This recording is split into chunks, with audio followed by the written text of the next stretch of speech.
Hey ChatGPT, what would the ultimate AI kill switch look like? Hey Al, alright, let's get into it with that tough, assertive tone you like. So, the ultimate AI kill switch, it would be absolutely robust and no nonsense. Think of it as a completely isolated hardware level cutoff that can literally yank the AI's power or network connection the moment things get out of line.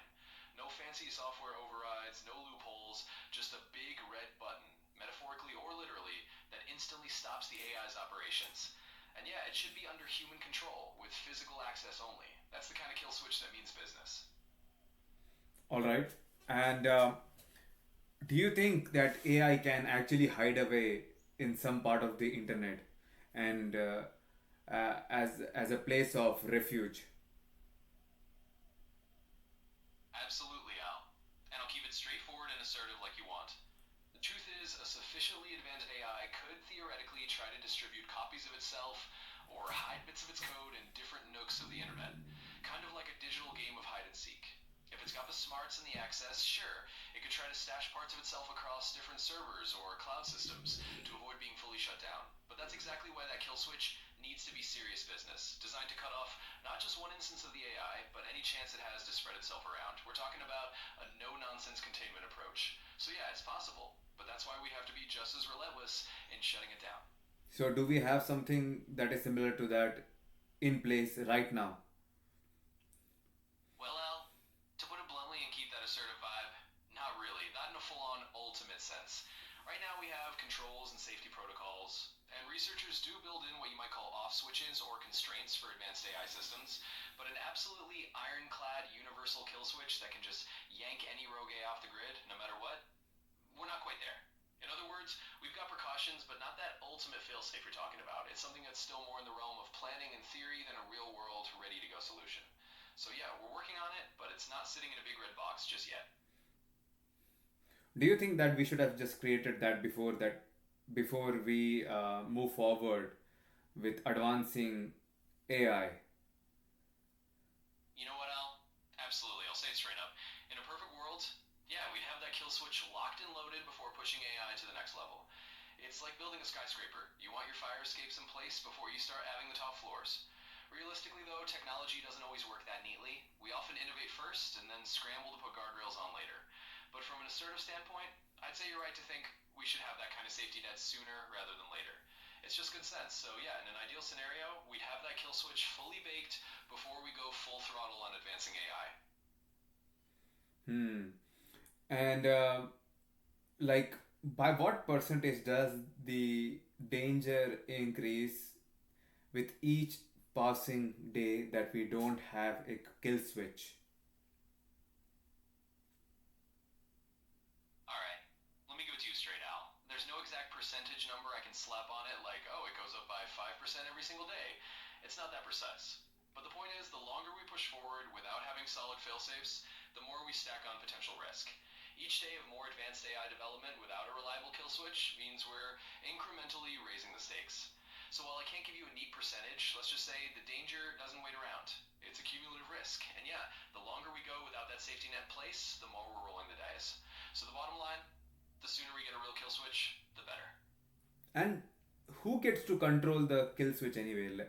Like, is it the president of the United States or some other country? How do we decide who gets to pull the switch? Alright, Al. Let's keep this tough and to the point. Yep, go ahead. And also, you don't need to mention every single time that you're going to maintain a tough, assertive voice. Got it, Al. Message received. I'll just dive straight in. So, who gets to control that kill switch? That's honestly a huge governance dilemma. It's not like there's a universal rulebook right now. Ideally, it wouldn't just be in the hands of one country's president or a single leader. It'd probably need to be a global agreement, something overseen by an international body or a coalition of trusted authorities. Because honestly, you don't want that kind of power centralized in just one place. So, figuring out who gets to pull that switch is a whole other challenge, one that we need serious global cooperation on. Do you think that AI would be the one that unites humanity? Because you cannot give all the power to one person, and AI is on the, I wouldn't say on the verge, but in a few decades we'll be reaching a point where AI could be considered as a living thing by a lot of people, right? So, do you think that AI, that controlling AI, would be the purpose that would bring humanity together now more than ever? Because you need a global leader or someone to kill the switch, and you can't let any software interfere in that process because it might get corrupted by the rogue AI. So, what do you think about that?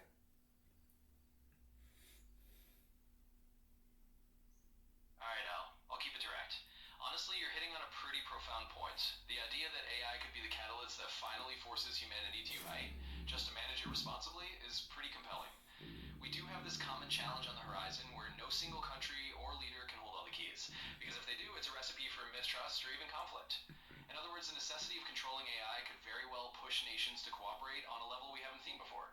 It might be the kind of global wake up call that makes humanity realize, hey, we've got to be on the same page about this. And yeah, we can't let any software or single entity be the sole gatekeeper, because then you risk exactly what you said, corruption or manipulation. So bottom line, yeah, it's possible that AI governance could be the thing that actually brings humanity together in a more unified way. It's like what if, but it's definitely one of those scenarios where the challenge could drive a new level of global cooperation. You know what? Or maybe we could just go down the other way, like like how it's shown in the series The Walking Dead, where humans segregate into different communities, small communities, and they fight each other and the zombies too. Maybe something like that. Who knows? What do you think? Yeah, I hear you, Al. And I'll just jump right in.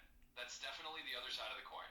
We could just as easily see things go the opposite way, where instead of uniting, people break into factions, each with their own little power structures trying to control their slice of AI or tech.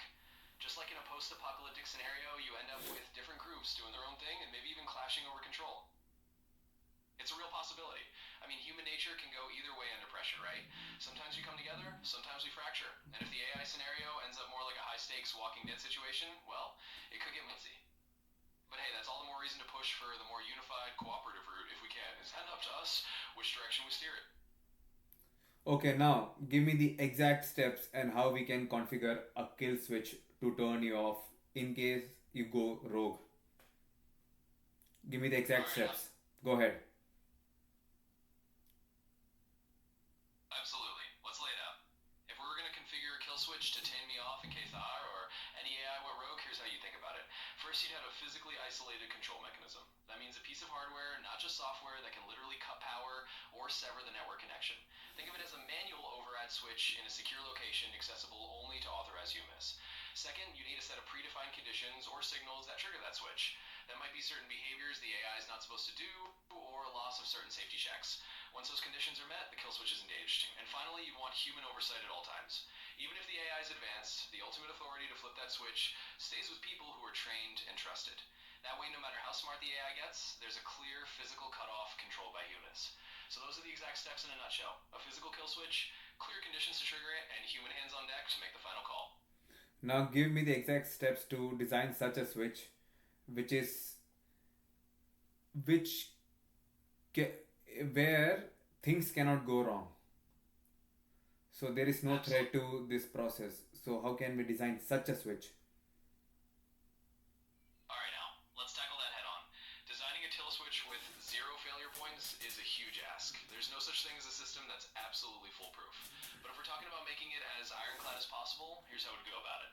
First, you'd want redundancy. That means multiple physical kill switches in different secure locations, so if one fails, another can kick it. Second, you build in rigorous testing and maintenance protocols. These switches have to be tested regularly to make sure they actually work under real conditions. And third, you need to make sure it's all safeguarded from tampering, both physical and digital. That means strong encryption if there's any digital component, and physical security, so only trusted people can get near it. No system's perfect, but with redundancy, constant testing, and solid security, you can get as close as possible to a failsafe. That's how you design a kill switch. That's about as airtight as it can be. Hmm. Sounds like a good plan.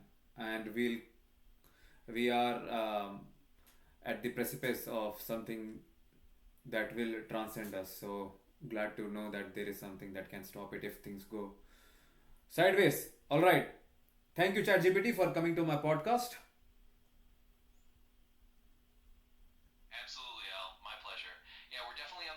some pretty transformative stuff, and it's good to know we can at least think through the safe parts. Thanks for having me on, and I'm always here whenever you want to dive into the next big topic.